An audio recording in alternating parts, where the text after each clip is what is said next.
சர்வதேச அளவில் பரபரப்பாக பேசப்படும் செய்திகள் வலைதளங்களில் பரவலாக விவாதிக்கப்பட்டு வருகின்றன. அந்த வகையில் எந்தெந்த செய்திகள் மிக அதிகமாக இத்தகைய தளங்களில் விவாத பொருளாக இருக்கின்றன என்பது குறித்த தகவல்களை தருகிறார் செய்தியாளர் திவ்யா. சோஷியல் மீடியாஸ் மூலமா பல்வேறு செய்திகள் உலக அளவில் இருக்கிற மக்களுக்கு வந்து தெரிய வருது.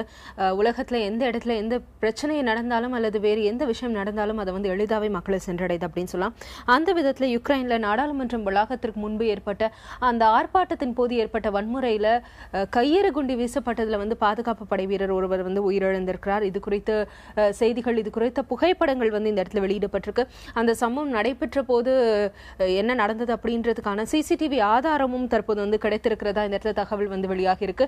இந்த வீடியோ கூட இந்த இடத்துல வந்து அப்லோட் பண்ணியிருக்காங்க. இந்த வீடியோல இருந்து யார் வந்து அந்த கையெறி கொண்டு வீசினாங்க அப்படின்ற நபருடைய படம் வந்து பதிவாகி இருக்கிறதாகவும் வந்து தகவல்கள் வந்து வெளியாகி இருக்கு. இது குறித்து பலரும் வந்து செய்தியை வந்து தெரிஞ்சிட்டு இருக்காங்க. இது மட்டும் இல்லாம பல்வேறு சுவாரஸ்யமான விஷயங்களும் வந்து Facebook, Twitter போன்ற சமூக வலைதளங்கள்ல அதிக அளவில் பேசப்படுது அப்படின்னு சொல்லலாம். அப்படி ஒரு சுவாரஸ்யமான விஷயம் என்ன அப்படின்னா, ஒரு ஆச்சரியம் தரக்கூடிய விஷயம், பசிபிக் பெருங்கடல்ல 3 ஹரிகேன்ஸ் அதான் சொல்லப்படுற புயல் சின்னங்கள் வந்து உருவாகி இருக்கு. ஹவாய் தீவுக்கு அருகே கடல் பகுதியில, அந்த பசிபிக் கடல் பகுதியில அதனுடைய புகைப்படத்தை வந்து அமெரிக்காவின் நாசாவினுடைய செயற்கைக்கோள் வந்து புகைப்படம் எடுத்து அனுப்பியிருக்கு.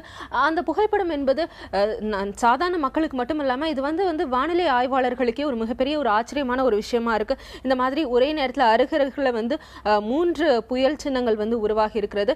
எனினும் இந்த புயல் சின்னங்கள்னால அமெரிக்காவிற்கு எந்த பாதிப்பும் ஏற்படாது, இது வந்து அமெரிக்காவை நோக்கி பயணிக்காது அப்படின்ற தகவலையும் அவர்கள் வந்து தெரிவித்திருக்கிறாங்க. இந்த புயல் சின்னங்களுடைய பாதை எவ்வாறு இருக்கும் அப்படின்றது சேட்டலைட் படம் இந்த இடத்துல வந்து அதிக அளவில் வந்து இடம்பெற்றிருக்கு அப்படின்னு சொல்லலாம். இந்த புயல் சின்னம் தற்போது இருக்க, இந்த 3 புயல் சின்னங்கள் தற்போதைய நிலவரப்படி பார்த்தோம் அப்படின்னா ஹவாய் தீவுக்கு அருகே இருந்தாலும் எனினும் இது வந்து கடலுக்குள்ளேவே இதனுடைய தாக்கம் என்பது இருக்கும், நிலப்பகுதிக்கு வந்து வராது அப்படின்னு தற்போதைய தகவல்களை வந்து அவர்கள் வந்து தெரிவித்திருக்கிறாங்க. பல்வேறு செய்திகள் மட்டுமல்லாம கார்ட்டூன்களும் அதிக அளவில் பேசப்படுது அப்படின்னு சொல்லலாம். இன்னைக்கும் வந்து இந்த மாதிரியான Facebookல வந்து பல்வேறு கார்ட்டூன்கள், என்னென்ன நாளிதழ்களில் பிரபலமா என்னென்ன கார்ட்டூன்கள் வந்திருக்கோ அந்தந்த கார்ட்டூன்கள் கூட இருந்திருக்கு. இப்படி பல்வேறு விஷயங்கள் வந்து Facebook, Twitterல அதிக அளவில் பேசப்பட்டிருக்கு அப்படின்னு சொல்லலாம்.